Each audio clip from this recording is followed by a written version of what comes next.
Ivania, entonces, si gustas, podemos empezar ya. Ya en estos momentos se está procediendo con la grabación.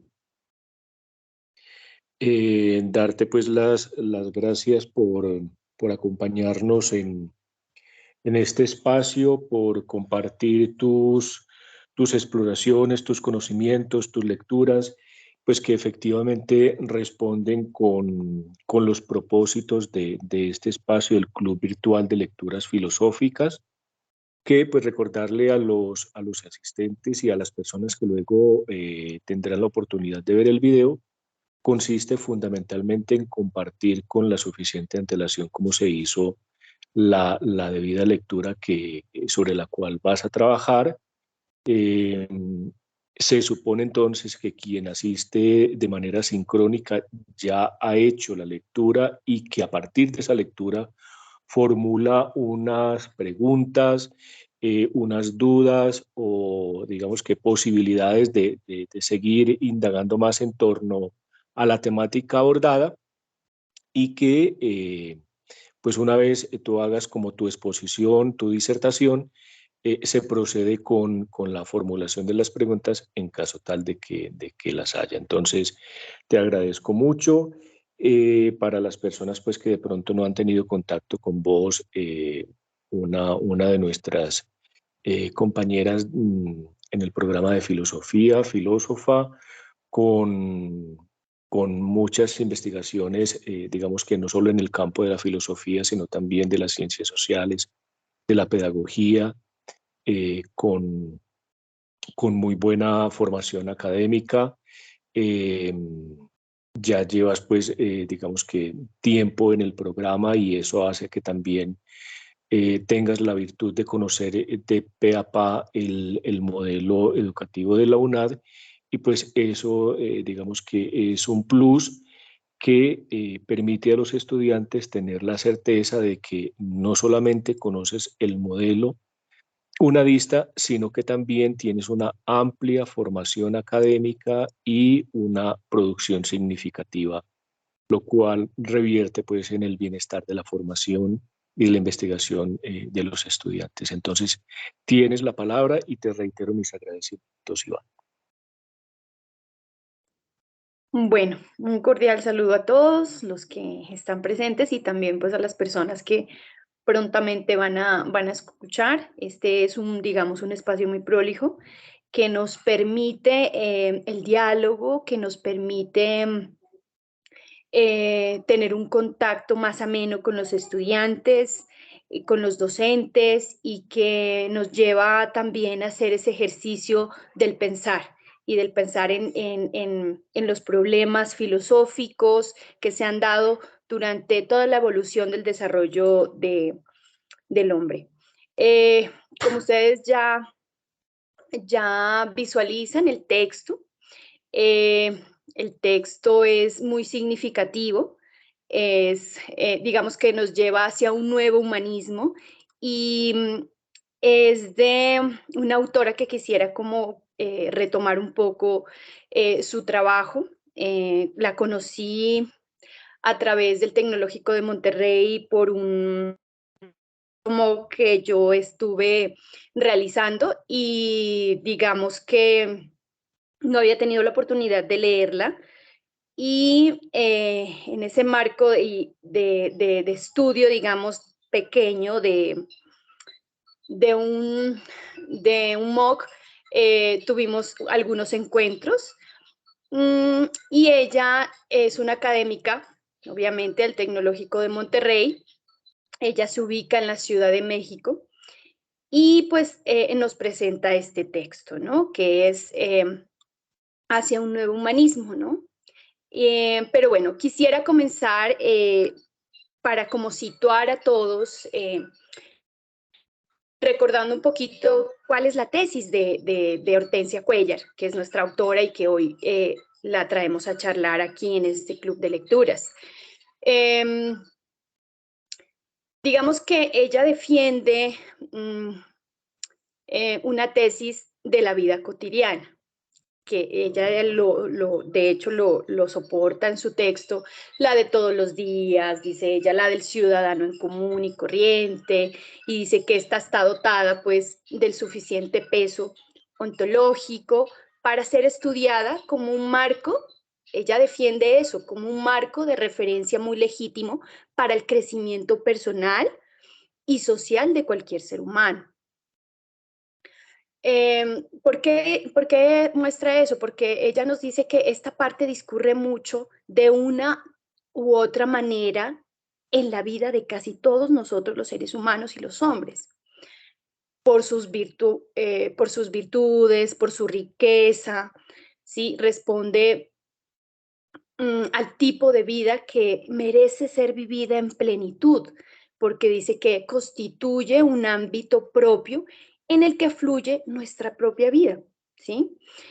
Y no solamente nuestra propia vida, sino lo que es la vida diaria, la vida familiar, la del trabajo cotidiano que hacemos todos los días, la de las relaciones sociales, las de las amistades, la de todos esos lazos solidarios que presentamos, en donde nosotros como seres humanos descubrimos generalmente todas esas oportunidades de crecimiento, de planificación, de reconocimiento, de apertura y ayuda a otros, ¿sí? Que todos los seres humanos, digamos, deseamos en algún sentido siempre, ¿no? Pero como les decía, esa es como la tesis que nos va a presentar en este texto, pero quisiera retomar un poquito para situar el texto que ustedes ya, sé que algunos ya lo tuvieron en sus manos, ya lo leyeron, pero quisiera retomar un poquito acerca de lo que es el humanismo, ¿sí? El humanismo, digamos que en un sentido muy amplio, significa valorar al ser humano y la condición humana, ¿sí? Digamos que en este sentido está relacionado la generosidad, la magnificencia, la compasión, la misericordia, la piedad y la preocupación por la valoración de esos atributos y todas esas relaciones humanas. Pues si nos vamos como a la parte etimológica de lo que es el humanismo, la palabra como tal pues se compone y significa humano como tal, ¿sí? De la raíz griega que hace referencia a todas esas doctrinas, a todos esos sistemas, a esas escuelas y a esos movimientos, ¿no? Pero digamos que un humanismo se conoce también como un movimiento filosófico, intelectual y cultural que comenzó más o menos en el siglo XIV en Italia.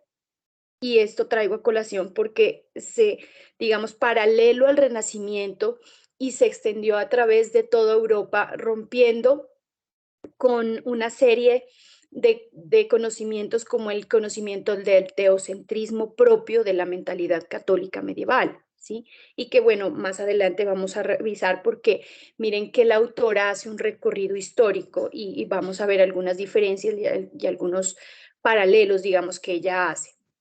Miren que el teocentrismo, que se concebía, pues digamos, a Dios como el centro totalmente de todo, deja también paso a lo que es el antropocentrismo, donde va pues el centro y se erige como esa medida de todas las cosas.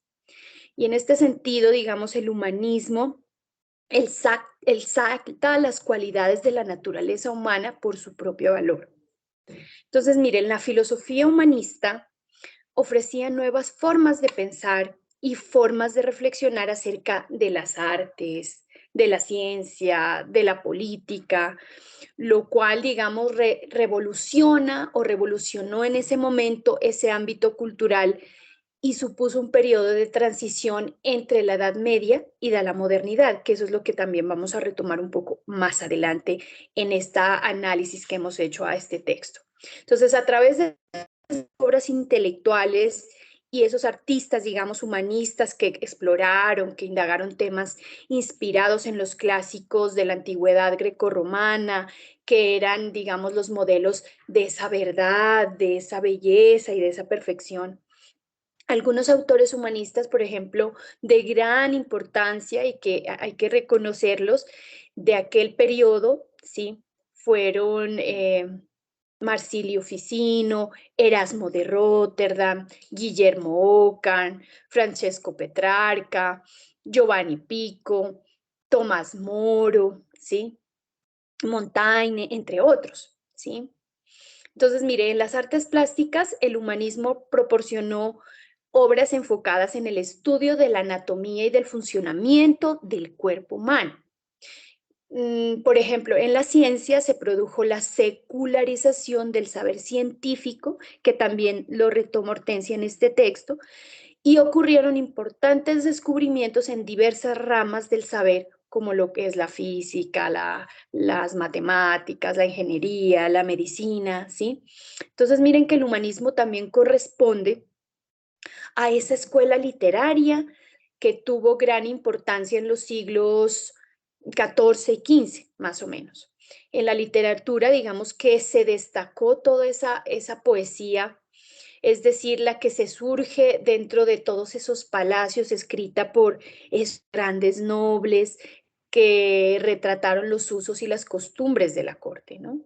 Entonces, mire que algunos de los escritos italianos que causaron más impactos, que nosotros la conocemos, que es la obra de Dante Alighieri con lo de la Divina Comedia, el Petrarca con el cocinero y Boccaccio con el Decameron, ¿sí? Entonces, sí hubo un humanismo secular, y ese humanismo secular también conocido como humanismo laico, es una expresión que, digamos, se refiere a un sistema de pensamiento desarrollado desde finales del siglo XX que se ocupa, pues, digamos, de la justicia social, de la razón humana, de la ética.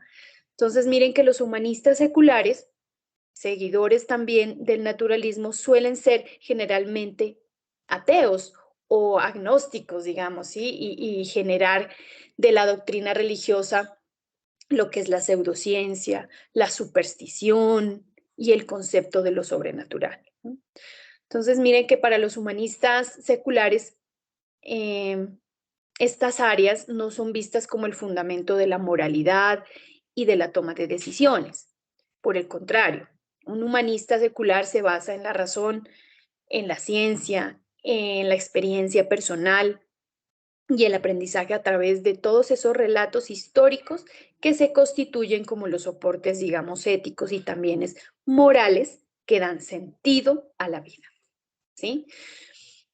Pero bien, ya con esta pequeña introducción acerca del humanismo, quiero retomar lo que nos pone a charlar aquí Hortensia, y ella retoma a Alejandro Llano en su texto, ¿sí? Y cuestiona en el texto, y lo pongo en palabras de ella, dice, la vida ordinaria, ¿m?, de todos los días, como les decía anteriormente, la del ciudadano, la del ama de casa, la de la mujer trabajadora, la del padre, la madre de familia, la del estudiante, el empleado, el señor recepcionista, el deportista, el profesor universitario, el médico, los investigadores, el empresario, bueno, etcétera, un sinnúmero de roles que nosotros venimos a cumplir a este espacio. Es el tipo de vida que merece ser vivido en plenitud y puede hacerle a la gente feliz. Es una pregunta que ella enmarca también ahí cuando retoma Alejandro Llano de un texto que tiene Alejandro Llano que se llama La vida lograda, ¿sí? Donde digamos que él nos muestra así como haciendo un poco de resumen, eh, que también cuestiona, digamos, que todos deseamos vivir una vida perfeccionada, una vida eterna, una vida alcanzada, pero con frecuencia nos encontramos indeterminados, confusos, desconcertados, indecisos sobre los modos y, digamos, las direcciones que hemos de adoptar para lograr todos esos bienes que hacen la propia existencia de esa aventura que es nuestra vida, de esa aventura vivificante o digamos, inspiradora. Entonces, él muestra que también en su texto que a veces esperamos que toda esa actividad y esa actitud vital nos venga dada por un golpe, digamos así, de suerte o por un conjunto de circunstancias que nos deparen la felicidad. Entonces, no es posible que esto suceda, ¿sí? El logro, digamos que de la vida, es algo que activa y libremente nos hemos de preocupar en ese auxilio y en ese diálogo con personas muy diferentes que lo vivimos el día a día. A lo que este autor, digamos, de este libro nos incita es más, es como a buscar ese camino para convertirnos en esa tarea para nosotros mismos y que nosotros seamos autores de nuestra propia vida. A eso nos llama, ¿no?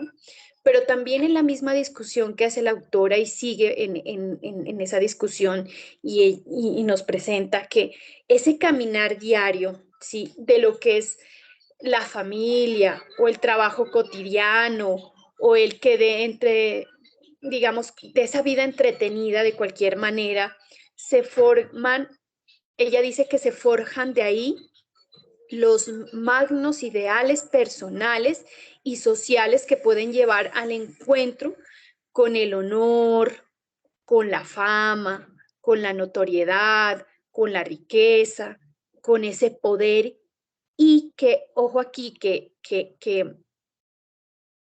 son esos modelos de vida o marcos de referencia buscados por muchos de nosotros, ¿sí? La ambición, digamos que es innata, la ambición es genuina, pero la clave de esta, eh, digamos, pero la clave está como en percibir eh, el compromiso que uno pueda tener de la vida y el trabajo habitual para la elaboración de esos logros, ¿sí? Bueno, ella también mmm, ella sostiene y dice que mientras nosotros tengamos un propósito decidido, se consigue hallar el camino que la vida lleva, o sea, a donde nos va a llevar la vida. Y que este puede ser bueno o puede ser malo. Y que se puede tornar en un momento, digamos, que se puede tornar en un momento rutinario, cuando no se tiene, digamos, un significado claro de la vida y cuando no se tiene una planificación que se obtiene como tal viviendo de lo cotidiano, de lo sencillo de la vida. Pero también, digamos que está, miren que también está como esa otra cara de la moneda, ¿no? Cuando admitimos esa vida cotidiana, que ella lo dice así, esa vida anodina, sin sentido, repleta de lo que podemos decir, por ejemplo, de las cosas diarias, que es decir, pagar las cuentas, hacer nuestros deberes, tener nuestras obligaciones, de la cual, digamos, uno deserta de esa vida anodina. Porque más es una carga para nosotros como seres humanos. Entonces, miren, esa búsqueda de esas otras salidas en ese momento de esa cotidianidad, de esa vida anodina, esas salidas a esa vida obligante, a esa salida sin, digamos, sin sentido de vida, lo podemos conocer como el alcoholismo, la drogadicción, el hedonismo y llegar, así como yo lo digo así porque son llegar a esos olimpos artificiales donde el ser humano, digamos, es artífice de su propia también violencia y convirtiéndose en una vida sin sentido, ¿sí? Entonces, ahí está la otra cara de la moneda en la cual uno podría llegar a hacer unas ciertas discusiones. Y ella lo presenta, o sea, lo presenta en de las dos maneras, ¿no? Pero bueno, veo que ingresó Manuel Andrés Hernández. Hola Manuel, bienvenido. He estado haciendo un recuento del texto y bueno, voy a seguir. Pero bueno, lo que yo les decía, ¿no? Lo que en ambiente se quiere demostrar, digamos, en el texto, son unas interpretaciones que son muy puntuales que ella los hace en el texto, y es cómo esa relevancia de esa vida común como objeto de reflexión filosófica en este momento que vivimos, y bueno, digamos que más adelante haré una deliberación con nuestra vida actual cotidiana, la que hemos llevado en estos tiempos y digamos en nuestros días, de la que se deriva una nueva filosofía de la vida cotidiana, ¿sí? Y un humanismo a la altura de nuestro tiempo. ¿Mm? Entonces, ella incita al llamado en nuestro texto, en el texto incita al llamado de la sobriedad en nuestros actuares, ¿sí? Ella insta, digamos, a que nosotros volvamos nuevamente a nuestra vida y a volver esa vista al mundo de la vida, ¿sí? A la casa común de las mujeres y de los hombres determinados. Pero también ella recoge algunas reflexiones a lo largo de la historia, les mencionaba anteriormente. Asimismo, nos muestra una propuesta retomando algunos aspectos filosóficos, y aquí retoma a un filósofo canadiense que se llama Charles Taylor, y ella lo nombra, donde muestra al lugar un sitio social que ha ocupado, digamos, la reflexión formal sobre la vida cotidiana.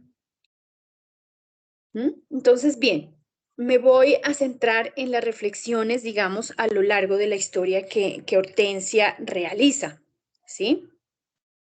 Entonces, ella comienza en esta parte dando a conocer a Rudolf Otto, ¿sí? Y dice que la vida cotidiana en ese mundo primitivo, ella ya se va al mundo primitivo, luego retomamos un poco a Platón, luego vamos a retomar un poco a Aristóteles, ¿sí? Ella dice que en ese mundo primitivo era el único horizonte posible de la existencia humana, ¿sí? Mm, la existencia humana donde, digamos, sobre ella, sobre esa existencia humana, se construía la lucha por la sobrevivencia, que se centraba en, si retomamos el mundo primitivo, pues lo que es la caza, lo que es la pesca, la agricultura de los pequeños grupos familiares, de las hordas, digamos, que se situaban en ese tiempo-espacio, ¿sí? Y todas esas tribus en torno a los ríos, a los lagos, a los manantiales, que digamos condujo a quienes lograron sobrevivir a las inclemencias de esos tiempos de antaño, ¿sí? ¿A qué? A que eso ayudó a la edificación de las pequeñas o grandes culturas de la antigüedad, ¿sí? Y ella lo nombra ahí. Todas esas pequeñas cosas de la vida cotidiana que se los nombré, como la caza, la pesca, la agricultura, ¿sí? Dieron entonces a conocer esas grandes culturas de la antigüedad, el conocimiento de esas grandes culturas de la antigüedad. Entonces ella dice la babilónica, la egipcia, la griega, la hebrea, la china, ¿sí? Entonces, ¿qué desprende de lo anterior mencionado? Y es que se puede decirse que en los cazadores, ¿sí? Y en los recolectores, una de las formas de existencia más persistentes en la historia también era verificar que desde esa cotidianidad ya se implementaban esos sistemas no centralizados y se defendían por una supuesta, digamos, igualdad política, económica y social interna.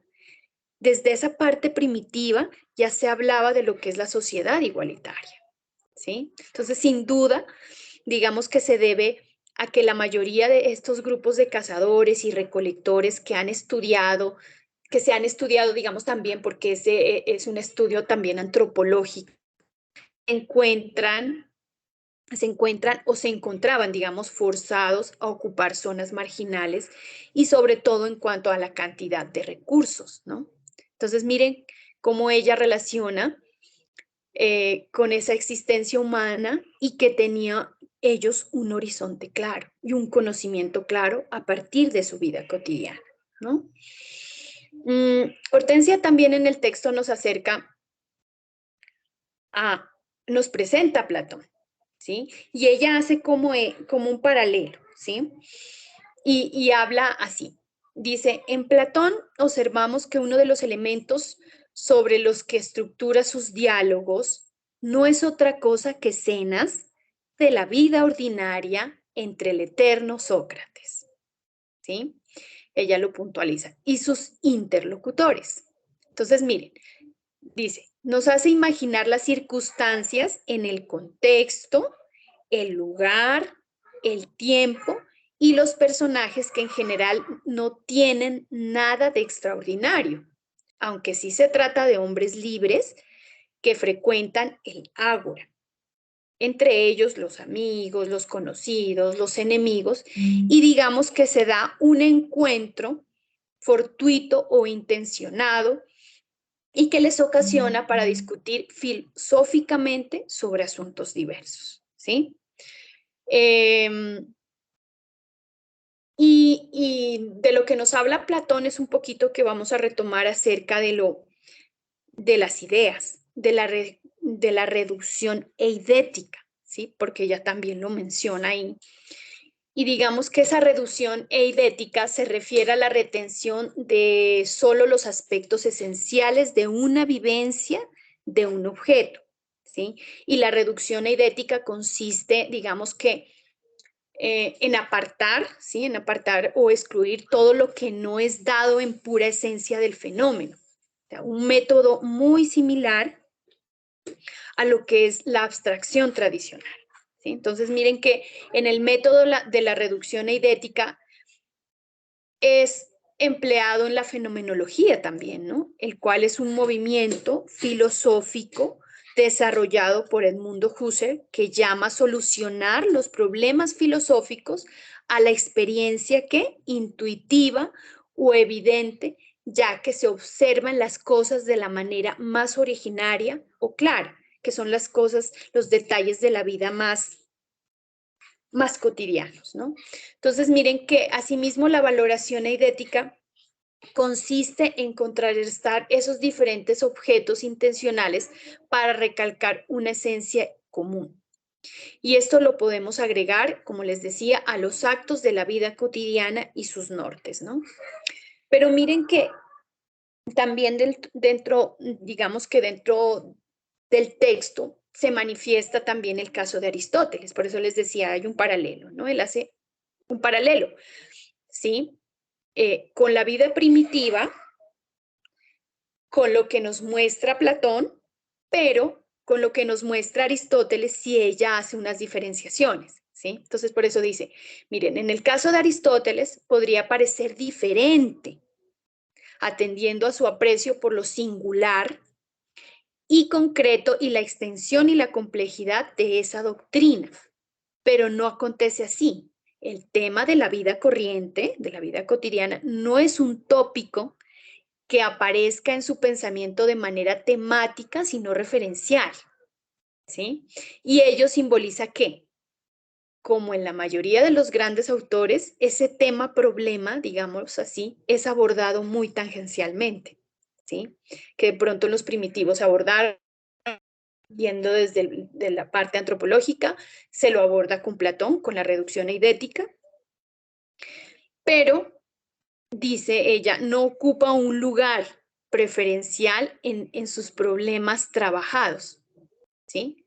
En lo que trabajaba Aristóteles, ¿sí? Porque él trabajaba tres ideas, ¿sí? La primera, nos muestra la autora, que el maestro Aristóteles le importa conocer, a él le importaba conocer la verdad, ¿sí? Y plantear la sustancia de las cosas en el núcleo de lo real desde la intención, a fin de buscar, pues, ¿qué buscaba? La sabiduría y la aparición suprema del filósofo, todas esas aspiraciones filosóficas.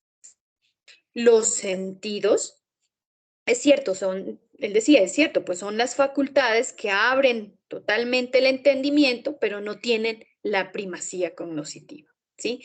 La otra decía que el entendimiento parece tener y la contemplación es lo más agradable y lo más noble. Y la tercera idea es el ideal de vida buscado en su doctrina y que ésta discurre entonces por enaltecimiento de todas aquellas, digamos, actividades que tienen por primicia el cultivo del entendimiento y que hacen parte de la vida cotidiana. Pero no les da mucha prelación, ¿sí? Podemos darnos cuenta que en Platón y ese paralelo que hace de la vida primitiva sí se les daba una relevancia a esta temática de la vida cotidiana. Bueno,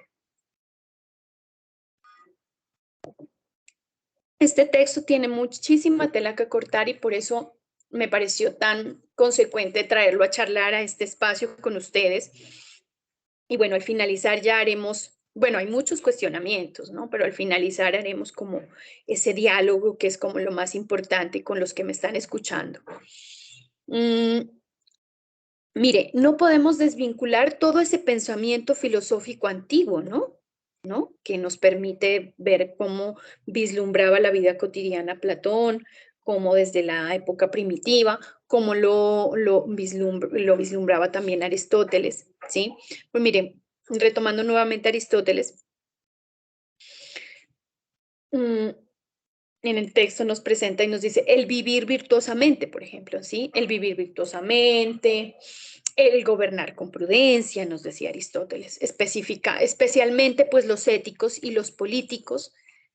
Se aprecia que la vida ordinaria, ¿sí? Él lo dice, se aprecia que la vida ordinaria, la de la familia, la del trabajo manual, no constituyen, dice, marcos de referencia vitales comparables a los que proceden del cultivo de la ciencia y la filosofía. Él sigue marcando en la sabiduría y en el pensamiento y en el cultivo de esa parte intelectual.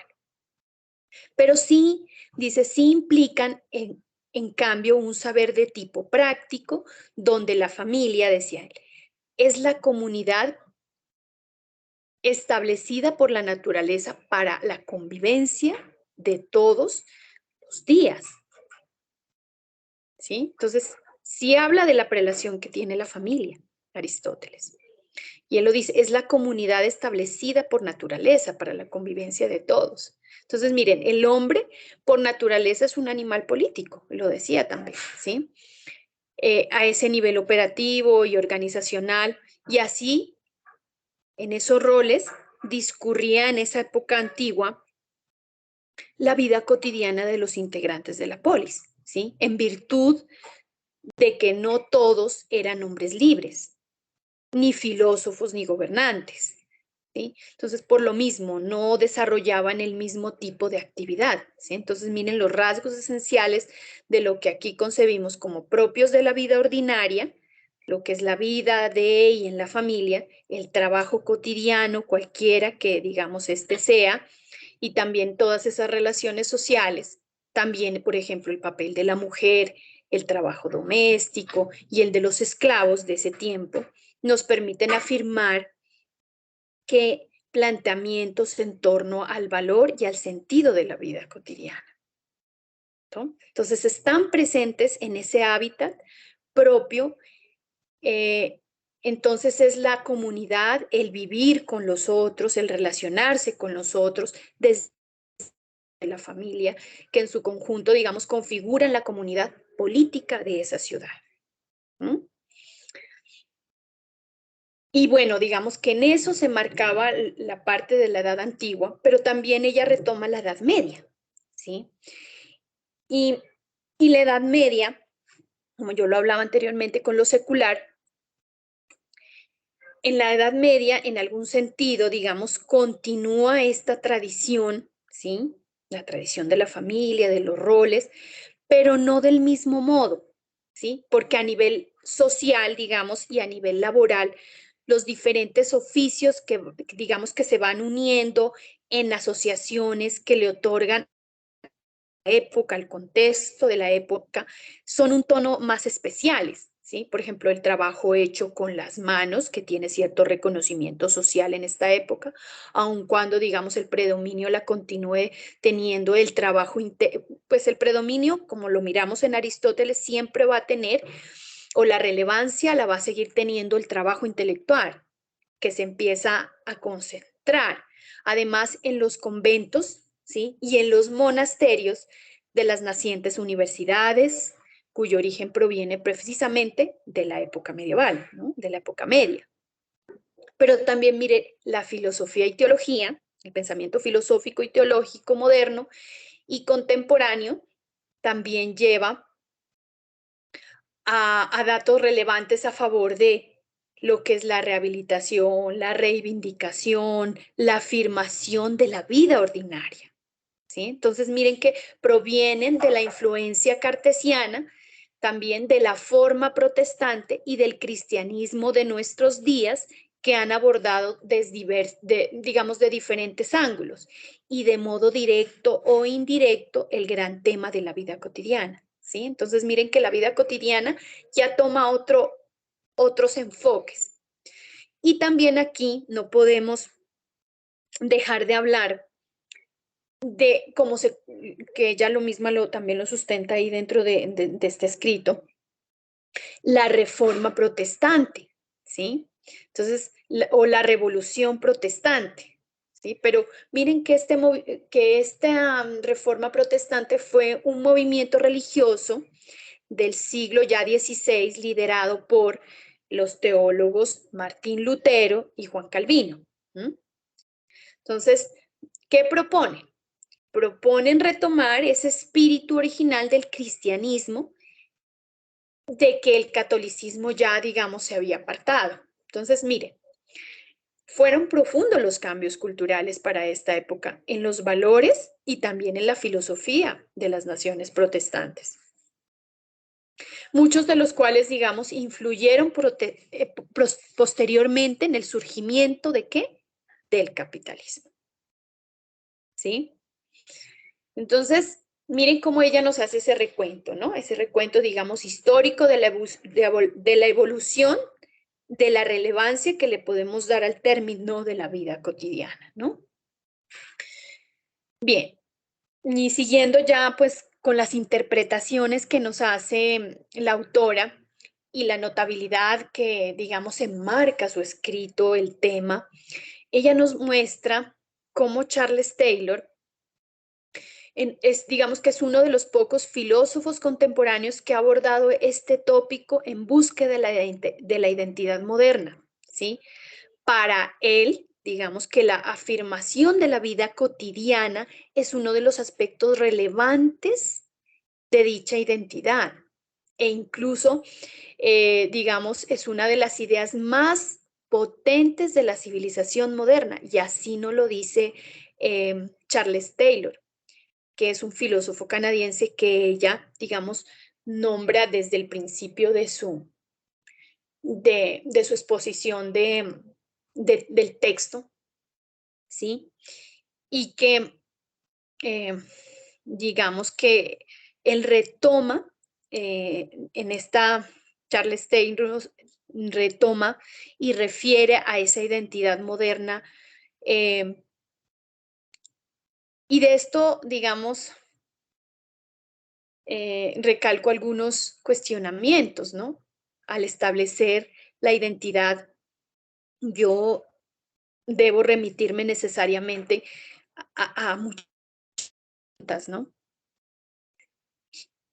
Bueno, y para los que han leído el texto, hay algo muy importante que nos da a conocer Taylor, pero sí, dentro de esa misma lectura también hay muchos cuestionamientos y puedo remitirme a algunas preguntas de quién soy yo, por ejemplo, ¿sí? Para establecer qué es lo verdadera importante para mí, de lo cual yo debo tener claridad dónde me encuentro, ¿sí?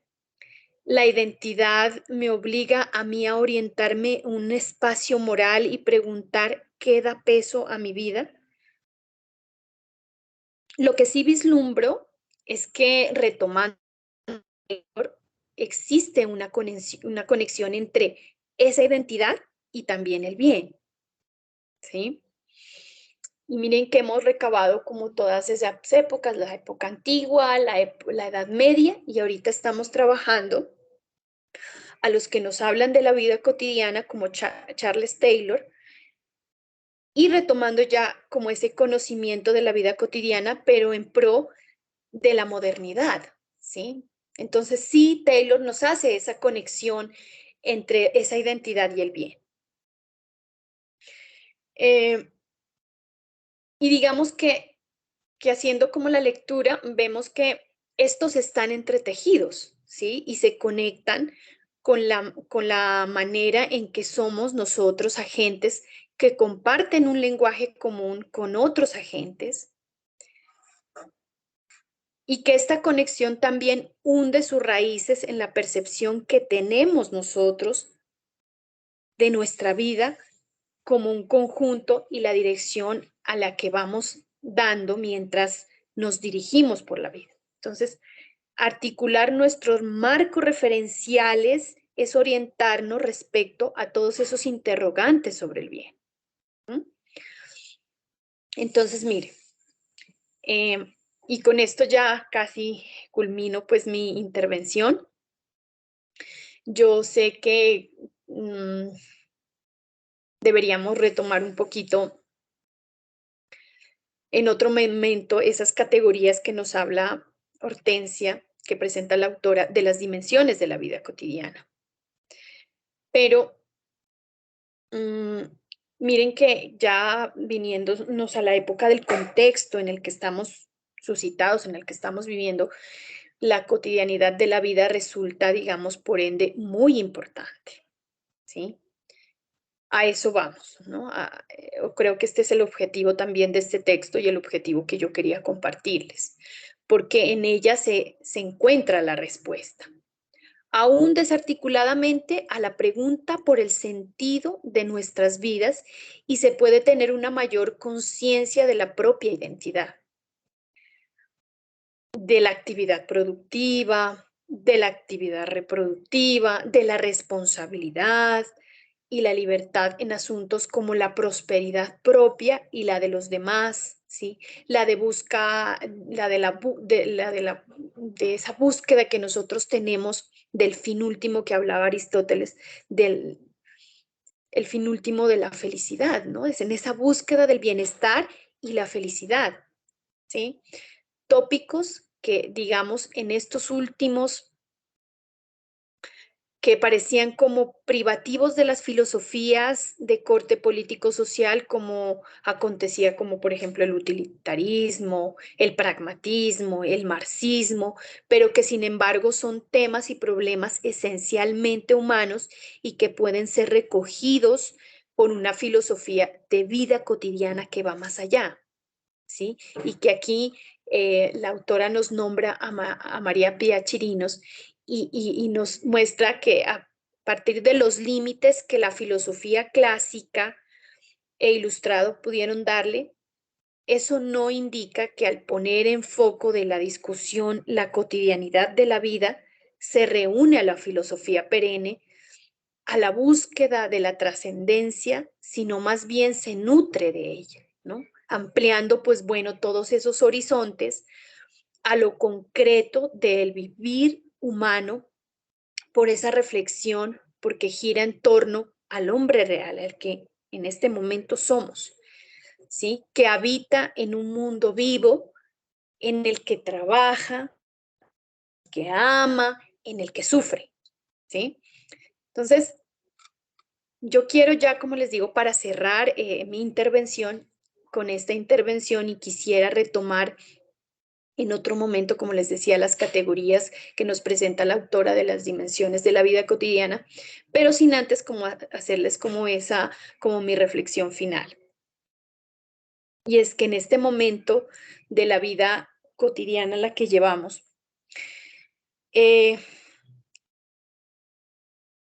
toda esta masificación de los sistemas de telecomunicaciones, en los que vemos cada vez más creciendo, más conglomerados de gentes en las ciudades, la instrumentalización de las relaciones interpersonales, el afán desmedido por la autorrealización, la pérdida de horizontes que nos hablaba anteriormente eh, el texto de Hortensia.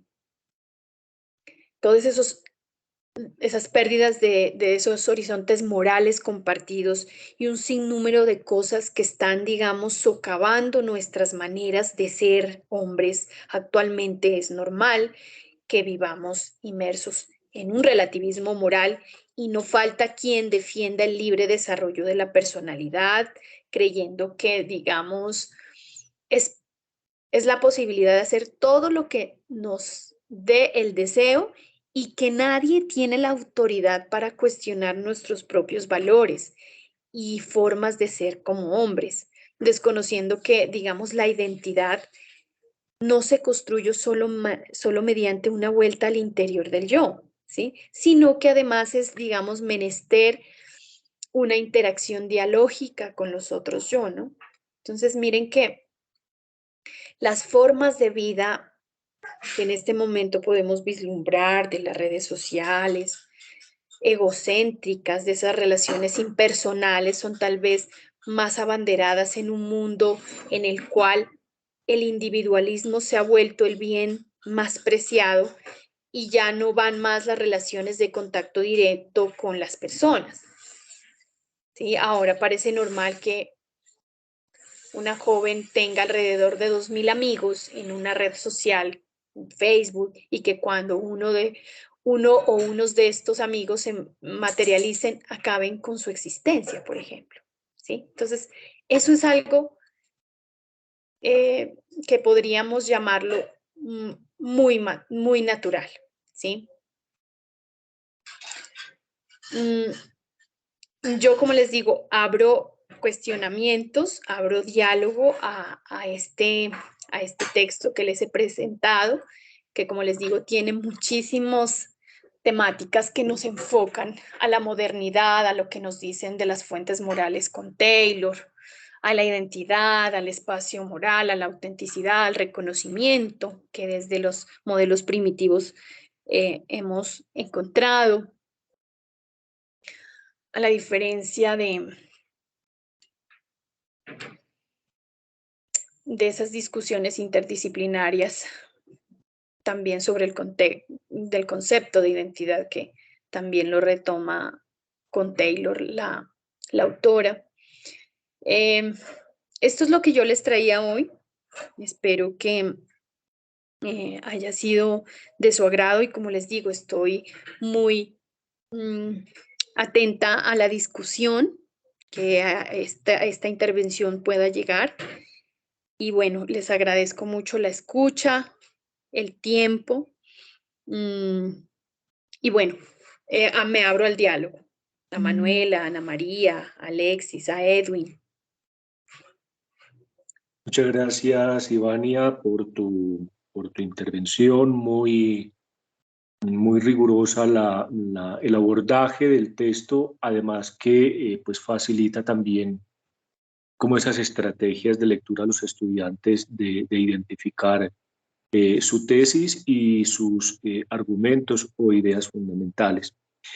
Para darle la palabra a nuestros compañeros asistentes, docentes o estudiantes, les he compartido en el chat del Teams un enlace que es el mensaje de la directora de la UNESCO con ocasión del Día Mundial de la Filosofía. Creo que hay que rescatar o destacar dos cosas de tu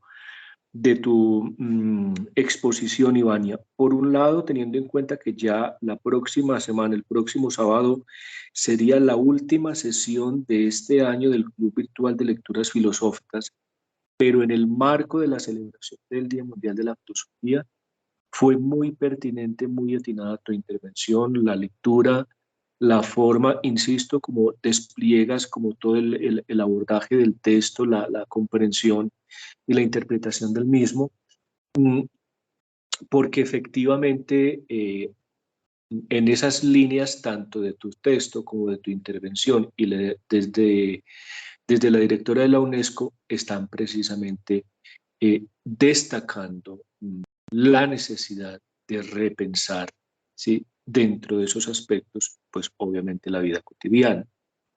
En este Congreso Internacional de Psicología Social Comunitaria que estoy en este momento, precisamente ayer en las horas de la tarde, una ponente internacional de Argentina, si no estoy mal, pues también tocaba el tema del cuidado, la necesidad del cuidado, de pensarnos la vida cotidiana.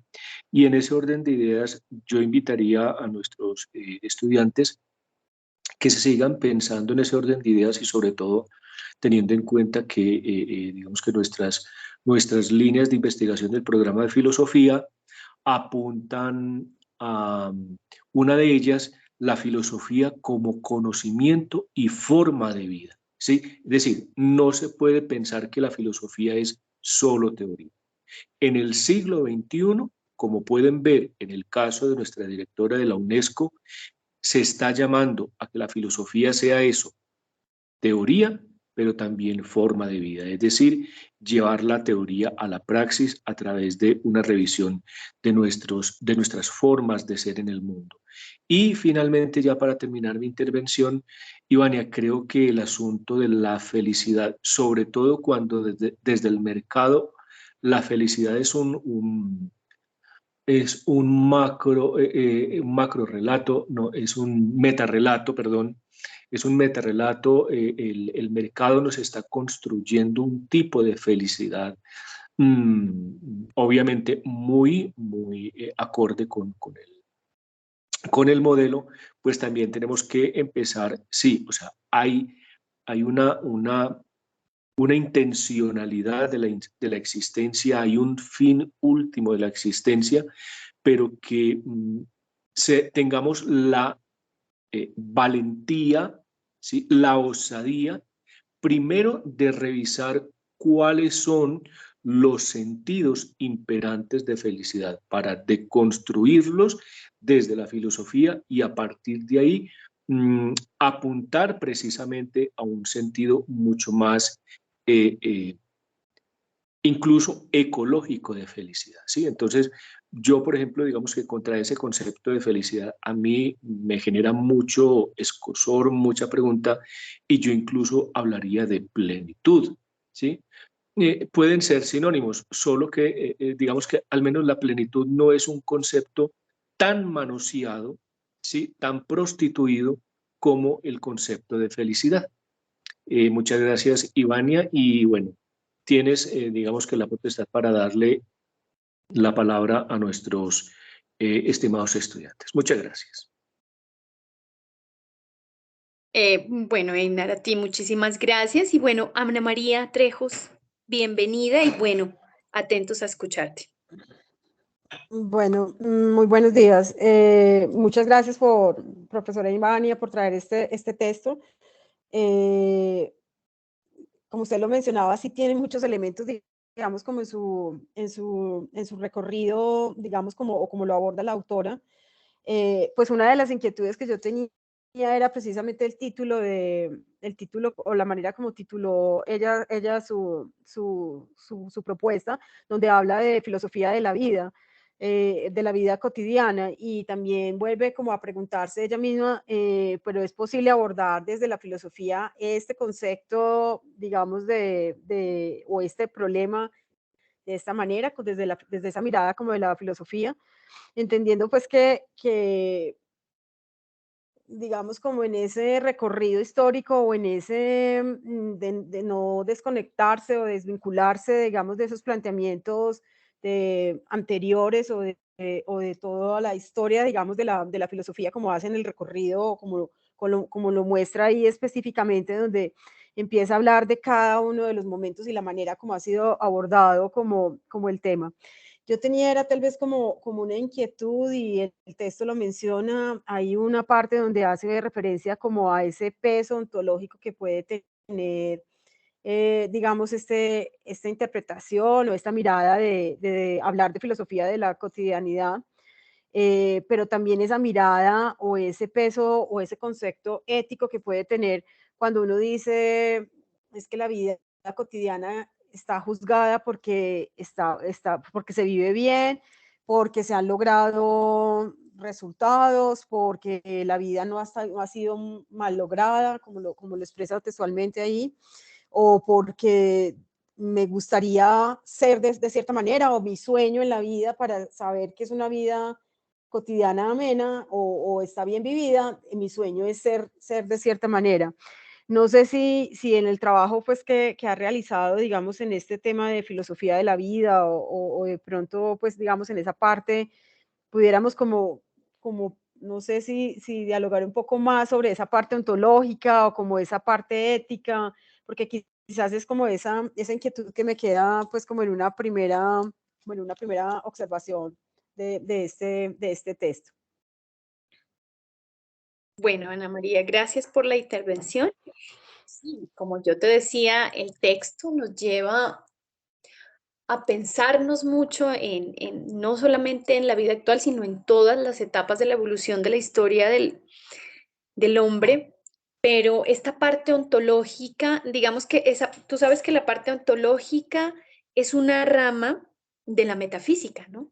¿Sí? Y entonces esa parte ontológica es esa rama de esa filosofía que se encarga de estudiar la realidad desde el punto que va más allá de la materia como tal, ¿sí? Entonces, digamos que ahí se encarga de las entidades y de sus existencias y además de las maneras en que estas entidades se relacionan con su existencia y con sus coexistencias, ¿sí? Entonces, digamos que se estudia al ser como tal, al individuo, en tanto lo que es, nos dice. Retoma la parte ontológica. Es algo así como un estudio general, digamos, de las propiedades, estructuras y de las funciones existentes, ¿sí? Entonces, digamos que ya nos iríamos como a otra charla de ese peso ontológico, digamos, del ser, ¿sí? Y que acuérdate que Aristóteles, no sé si tú ya miraste el curso de metafísica, que ahí retomamos un poco de esta parte, a pesar de lo que tú hablabas del peso ontológico. Aristóteles también lo llamaba a la ontología filosofía primera, le decía, ¿sí? Y la considera como la ciencia del ente en cuanto al ente, ¿sí? Entonces, esto significa el estudio de los entes, ¿sí? Algo que está ahí, que lo manifiesta en nuestra percepción y que también lo retoma en una parte Hortensia, ¿sí? Digamos que partiendo del ente mismo, desde su propia estructura y luego desde esa relación con los demás. Por eso retoma una parte Hortensia de la metafísica, ¿sí? Por ejemplo, entonces, bueno, dentro de la parte ontológica, cuando revisamos esa estructura y luego desde la relación con los demás, se nombra la naturaleza y Hortensia lo nombra. Por ejemplo, una piedra, ¿no? Su forma, el color, el peso, toda su estructura, porque nosotros en nuestra vida cotidiana estamos relacionados con todo lo que tenemos a nuestro alrededor y más con la naturaleza. Entonces esa relación que tiene con todo lo que está rodeada, digamos, esa piedra o esa parte de la naturaleza. Entonces, si esa piedra es porque es una parte dentro de la totalidad de todo este universo y cuál es nuestra percepción frente a él, ¿sí? Entonces, miren que la ontología juega un papel muy importante también y la ética dentro del que ella ha hecho de explayación de un sinnúmero de autores, ¿sí? Porque comienza con la edad antigua, con la edad media, con la edad contemporánea, ¿sí? Que a veces de pronto no se nombra sustancialmente dentro de mi intervención, pero que ella sí lo reporta, ¿sí? Entonces, mira, como para concluir, la ontología forma parte muy importante dentro de esa ciencia filosófica porque nos preguntamos los límites en realidad de lo que es lo real, de lo de las ideas también que retoma también a Platón y de todas esas manifestaciones posibles de los entes con nuestras realidades y esa relación que tenemos con ella, ¿sí? Entonces, ahí hay cuestionamiento en cuanto a qué es el ser, ¿no? ¿Qué es el ser? Porque es una palabra que varios filósofos también la abarcan y le han atribuido algunos conceptos en la definición. No sé si con con mi intervención pude mitigar como esa pequeña duda que tú presentabas y que no es más que duda, sino más bien es como un cuestionamiento frente a lo que nos presenta el texto y que también hace parte de la metafísica, pero que también el hablar del ser, de la parte ontológica, nos permite adentrarnos en corresponder los conocimientos de la vida cotidiana, ¿no? Sí, muchas gracias. La otra parte que yo también miraba era como esa parte, vivir bien, vida cotidiana y pues todas esas definiciones o el concepto que daba también de como esa vida corriente que tomaba como esa definición de Taylor, o que es un concepto, entiendo que es propiamente de Charles Taylor, como de vida corriente y de vida bien lograda o bien conseguida, o también podría ser malograda, o también podría ser, eh, lo tenía por aquí señalado, como ese gusto por lo que quiero hacer o lo que mencionaba precisamente ahora el profesor Einar con ese gusto por la vida o ese sueño de la vida, y entonces como que hay como unos juicios también. No sé si también como mirando desde la parte ética, pues también creo que tendría mucho de dónde abordar esto, porque pues es como decir específicamente qué es una buena vida y qué no es una buena vida, o si es la vida cotidiana y pareciera muy simple y pareciera como limitada, no sé. Hay una parte en la que la autora también empieza a hablar de los temas de intersubjetividad, y no sé si esa parte también se puede como de alguna manera relacionar, mm, como esa forma de yo cómo me relaciono con otros, cómo realizo mi propia realización personal, ese sueño o esa, creo que usted lo mencionaba al finalizar mencionaba algo de la autorrealización, o esa parte, digamos, que de alguna manera tiene peso para el ser humano, como de si yo no tengo logros, entonces pues no tengo una vida, no tengo una buena vida, o tengo una vida mal lograda, no sé, una vida cotidiana no bien lograda. No sé si esa parte también se podría, pues obviamente creo que sí es factible, digamos, entrar a analizar cada una de esas líneas y mirarlo como desde esa mirada ética también.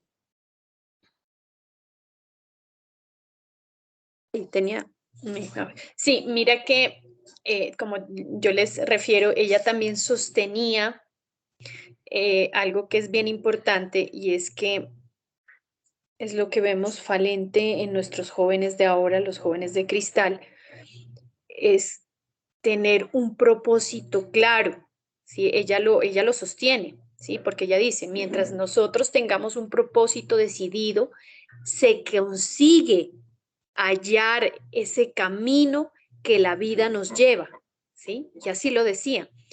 Y que mira que yo les decía que puede ser bueno, pero que también puede ser malo, y que hay esa otra cara de la moneda, o sea, no todo puede ser bueno, ¿sí? ¿Sí? En la autorrealización no todo puede ser bueno. Y eso lo podemos ver en nosotras las mujeres. Un ejemplo muy cotidiano de la vida es que algunas mujeres somos felices cuando nos realizamos como profesionales, y hay otras mujeres que somos felices cuando nos autorrealizamos, como nos realizamos como madres, por ejemplo. ¿Sí? Es un ejemplo muy claro. Pero entonces, para lo que usted como mujer es ser feliz en su vida cotidiana, para mí no lo es, ¿sí? Para usted su felicidad grande es tener un hijo, para mí como mujer no lo es, ¿sí? Y para mí la autorrealización no está en ser mamá. Para mí, mi autorrealización es ser profesional y conocer, qué es lo que nos presenta la misma autora de Aristóteles, que siempre Aristóteles se centró en esa parte de la vida cotidiana, pero dándole mucha relevancia al proceder filosófico, a la sabiduría, ¿sí? Al conocimiento y al entendimiento, ¿sí? Entonces, sí hay que tenerlo. Yo les decía en una de las intervenciones que hacía, que se sostiene ese significado claro de la vida y la planificación que se obtiene viviendo de lo cotidiano también, de lo sencillo de la vida.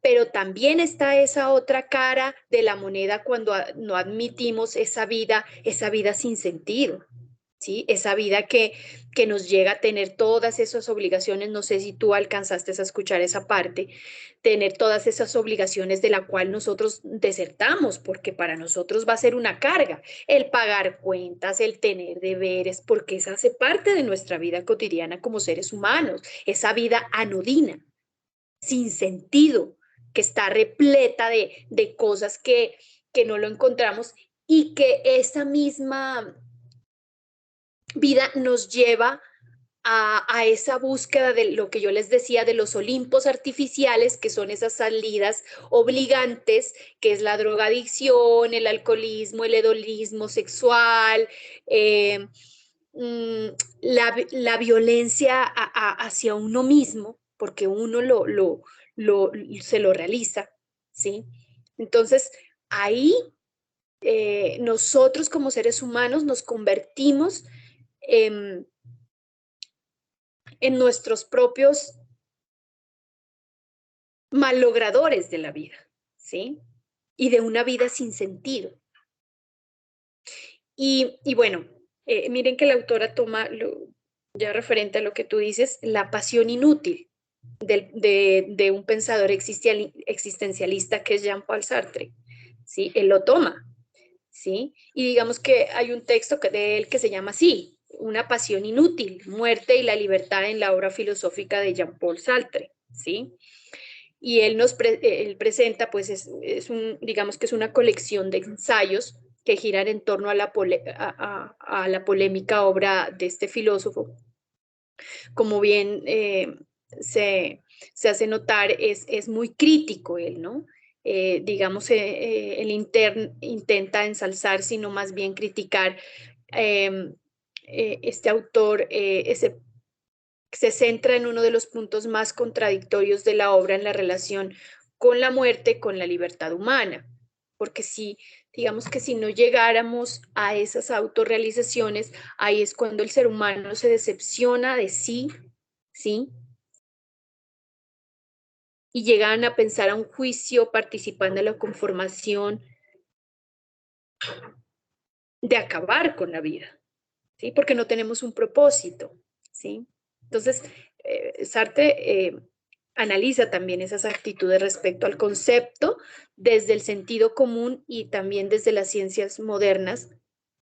Contextualiza también unos momentos específicos en que emerge el existencialismo y habla acerca de la obra del ser y la nada, ¿no? Entonces, ella lo retoma un poco ahí también, ¿no? Estos aspectos. Son las dos caras de la moneda, lo bueno y lo malo, porque uno siempre tiene que pensar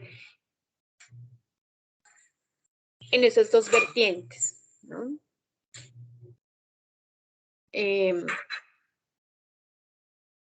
Entonces, todas esas reflexiones filosóficas o todas esas interpretaciones que más bien ella nos lleva ella nos hace esa invitación y nos lleva también a lo que coloquialmente voy a decir, a sacudirnos un poco.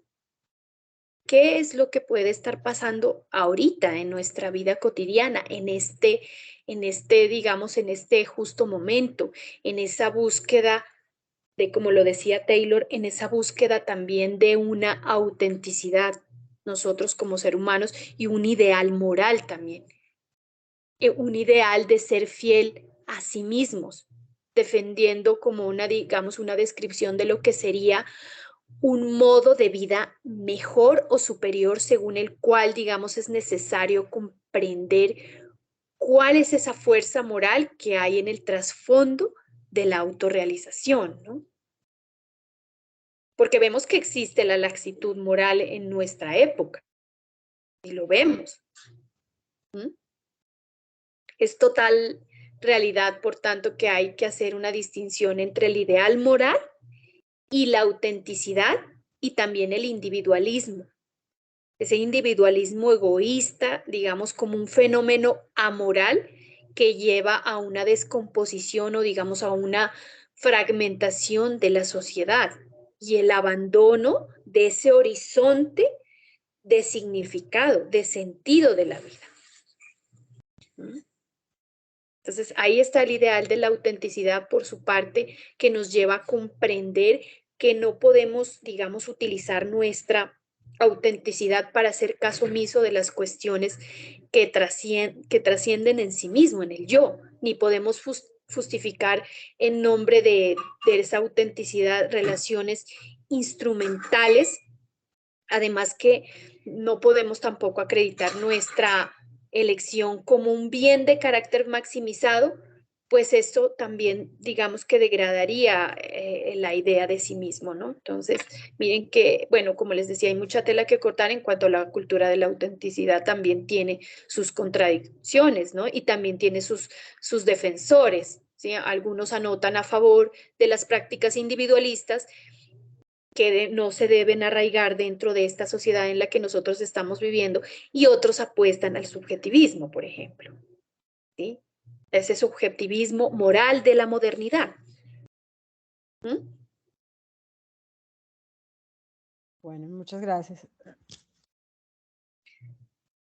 Bueno, no sé si alguien, Manuel, muchas gracias a ti, Ana María, espero que, bueno, este sumo de este texto les haya parecido muy prolijo para Manuel Andrés Hernández. Te escuchamos, Manuel.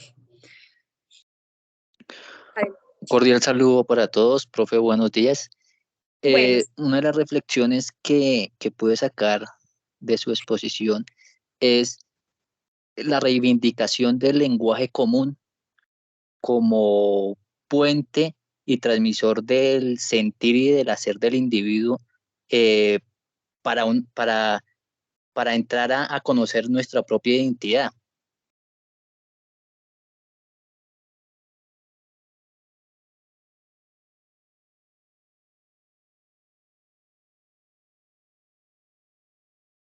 Ivania, tu micrófono. sí, perdón, sí. Para conocer nuestras propias identidades. No logré como entenderte. O sea, eso es una intervención que tú haces, ¿cierto? ¿O es una pregunta? Sí, profe.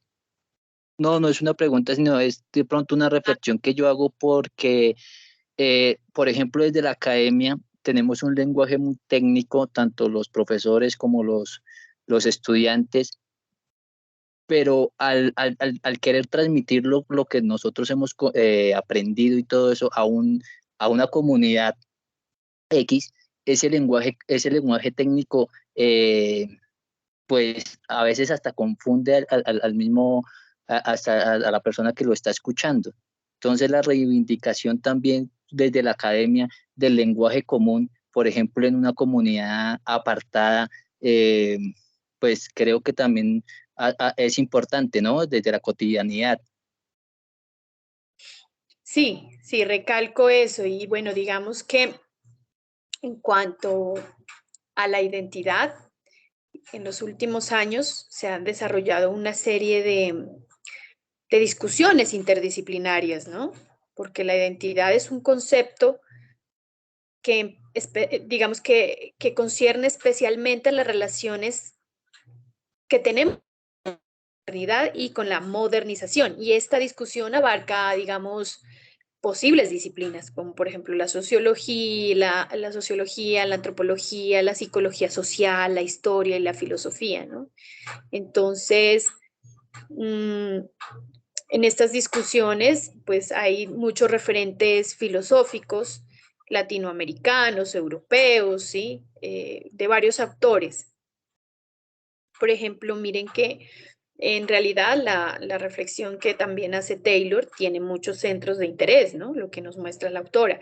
Y lo que tú dices es como más bien contextualizar nuestro lenguaje frente a las culturas en las cuales nos desarrollamos en la vida cotidiana, ¿no?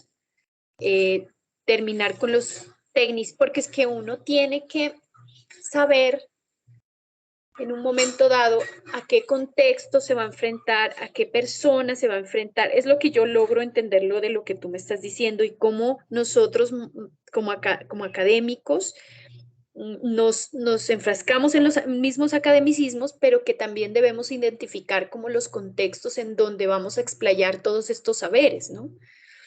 ¿Mm? Eso es lo que yo logro como entender, ¿sí? Y por eso es que les hablaba acerca de esas relaciones que tiene esa modernidad, o sea, la modernidad e identidad, y que también estos son unos temas centrales, digamos, en muchos de los que están analizando el mundo en que nosotros nos desenvolvemos, examinar todas esas relaciones entre las personas y las identidades propias, por ejemplo, de las culturas, ¿no? Bien, no sé si alguien quiere hacer una intervención más. Gracias, Manuel, por la intervención. Eso fue lo que entendí de lo que tú soportaste en este momento, cómo nosotros debemos identificar esos contextos más recientes y generar nuestro lenguaje frente a ese tipo de situaciones. No es lo mismo hablar con las culturas. Un ejemplo, voy a colocar de la zona donde yo estoy ubicada. No es lo mismo hablar, tener un lenguaje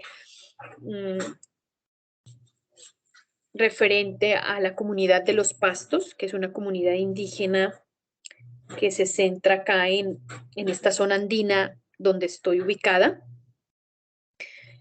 que hablar en un, digamos, que hablar en un congreso a nivel internacional, ¿no? Que debemos tener en cuenta esos contextos para poder referirnos a estas temáticas frente a los otros, ¿no? Eso es lo que logré entender acerca de tu intervención. Bueno, si alguien más quisiera hacer alguna intervención, estamos prestos a escuchar. Gracias. Yo más que una intervención es, el profesor Eina me estaba mencionando que había dejado algo en el chat. No sé si soy yo la que no puedo en este momento acceder al chat. Dice que solamente está disponible para miembros del equipo.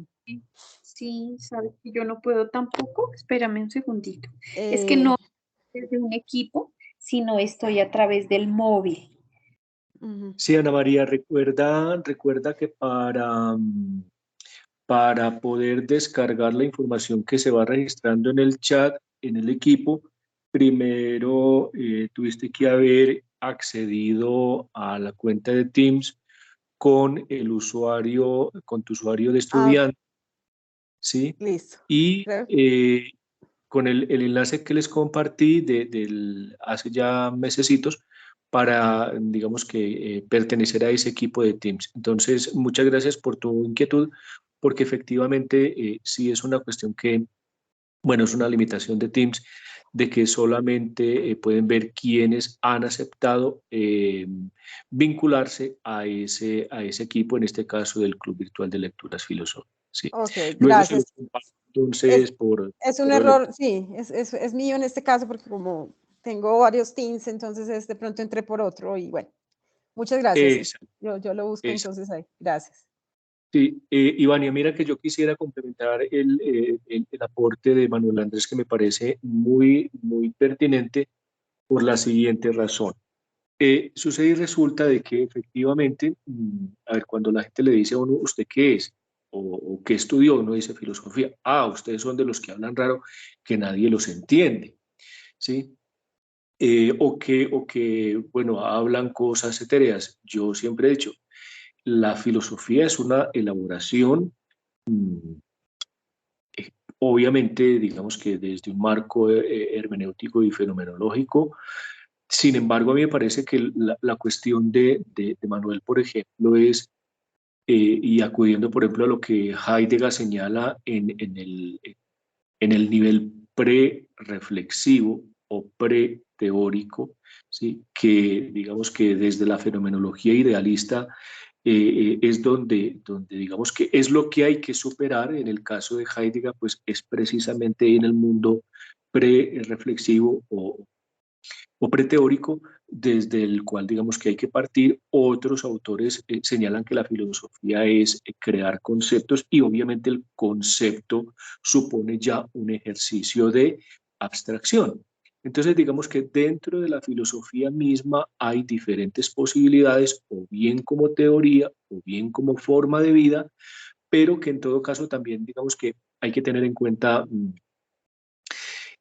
con el tipo de personas o de comunidad con la que se está hablando. Como bien señalabas, pues no es lo mismo hablar con expertos, con filósofos en formación, a hablar con la abuela o con la tía que nunca ha estudiado filosofía, y que pues obviamente hay que acudir a ese nivel preteórico, donde nos movemos en un lenguaje, en un horizonte de sentido común, un lenguaje cotidiano, ¿sí? Y que pues efectivamente hay que lograr salvar eso. A mí me parece muy afortunado, insisto, ese mensaje de la directora de la UNESCO, porque pues precisamente señala esa necesidad. Lo que nosotros en el programa de filosofía, con las cátedras itinerantes de filosofía, hemos estado insistiendo hace mucho rato, de democratizar la filosofía, democratizar el pensamiento.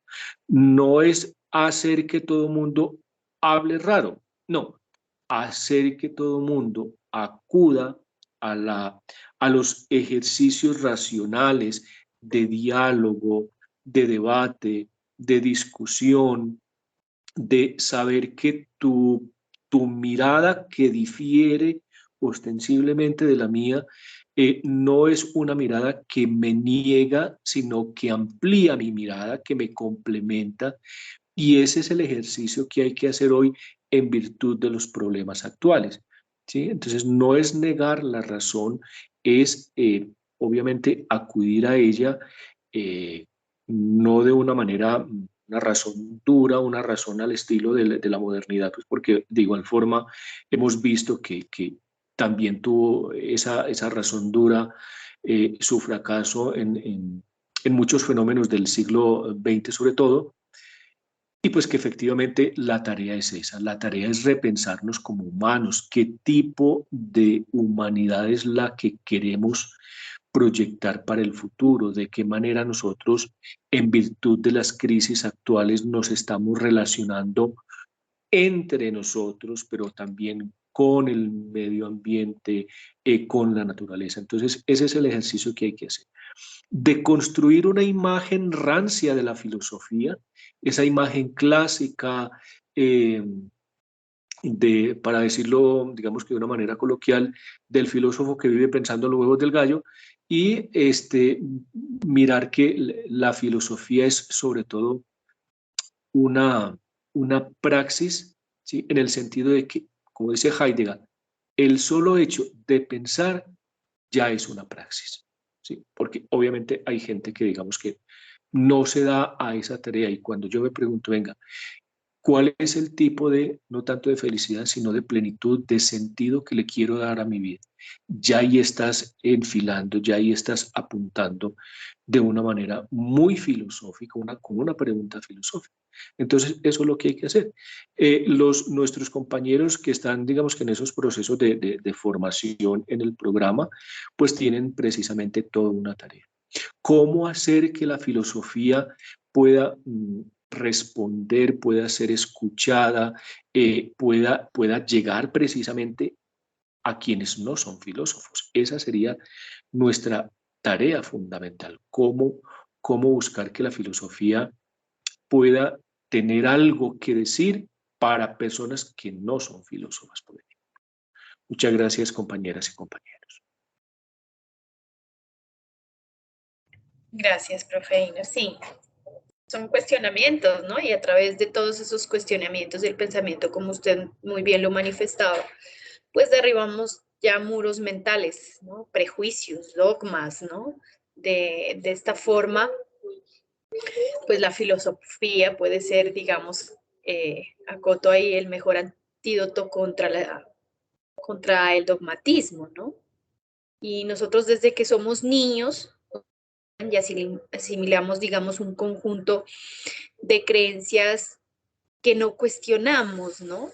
Y que asumimos como verdades. Entonces, miren, la filosofía nos lleva a eso. Entonces, nosotros cuando llegamos a la adultez mantenemos como esos pensamientos obsoletos, limitantes y dañinos, y lo que la filosofía hace es darnos la oportunidad de asumir otros puntos de vista, ¿no? Entonces, es como invitar a los estudiantes a manifestar todas esas inquietudes, todo ese de llevarlos a pensar, ¿sí?, sobre la vida, que también nos ofrece también respuestas, aportando a muchos temas, y que también esto nos lo da pues prácticamente en la vida cotidiana, en la vida que nos desenvolvemos, nos lleva a esos pensamientos, ¿no? Eso es lo que pues yo les podría acotar. Yo les agradezco mucho por la escucha. No sé si Alexander o Edwin tengan alguna inquietud o quieran hacer una acotación.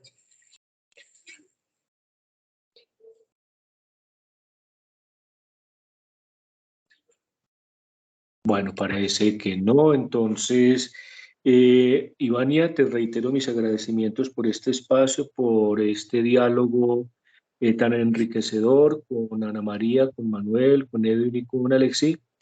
Entonces, pues ya con esto estaríamos dando cierre a esta sesión. Los esperamos el próximo sábado, última sesión, y en el transcurso de la tarde o de este fin de semana estaría colgando pues el video en YouTube para las personas que lo quieran volver a escuchar o ver. Te agradezco mucho. Un fuerte abrazo y una feliz tarde. A todos, gracias por la escucha y gracias por permitirte este espacio tan prolijo que nos permite estos pensamientos y estos diálogos.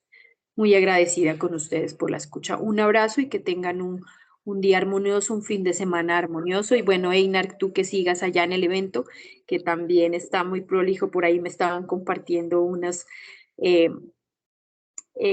fotografías de cómo va el recorrido del evento. Un abrazo a todos y bueno, feliz día. Muchas gracias. Muchas gracias.